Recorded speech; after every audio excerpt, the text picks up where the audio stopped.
Hi, in this video I want to get back to the question about blending. My approach to blending has been changing over the last year or so, and I want to share my thoughts on it now because I do get a lot of questions about it. I want to start by saying that there are so many different styles of painting, many of which don't require you to perfectly blend everything, even if you paint in realism. If you look at the works of great realist painters, you'll see that up close their paintings are quite messy, you can see the roughness and brushstrokes, but at a proper distance it all comes together, and that's a great approach in my opinion. It shows that you don't have to blend it to the point when it's too smooth to paint in a realistic manner.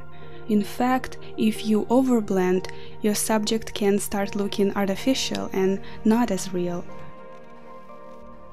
I strongly believe that the key to making a portrait look realistic is having the right values, and I talk about values all the time. You know, it's how light or how dark the colors are. And another big thing is tones. In these examples we can see so many tones: blues, greens, reds, and all kinds of hues. In my view, you have to get the right values and the hues in the first place, and blending comes second. Now I want to share with you sort of my approach, some things that I do when it comes to blending. So first of all, take enough paint on your brush. Never skimp on paint, because it can make things harder for you. But at the same time, don't go too far the other direction either. It's gonna be just as difficult to blend colors when the layer of paint is too thick. Secondly, look at the blending as rather making soft transitions. That's all that it is. Soft transitions between different tones or values. And how to do it? Well, I believe one of two ways.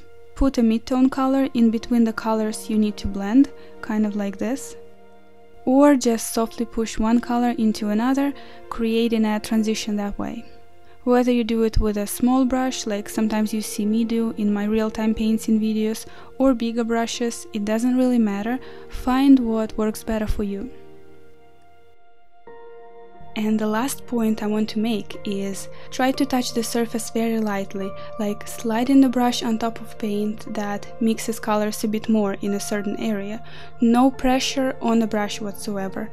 Touch the surface lightly and make the paints flow into each other. When I started doing it myself, it has been one of the turning points for me. I'm not exaggerating. I could actually see my work improve when I started to paint and blend colors more softly, more lightly, etc. And that's about it. At the end of the day, I think the more you paint and practice, the more natural it feels and becomes. To the point when you don't even have to stop to think about blending and such. So I hope this video was helpful to you. Have a wonderful day, and I'll see you soon.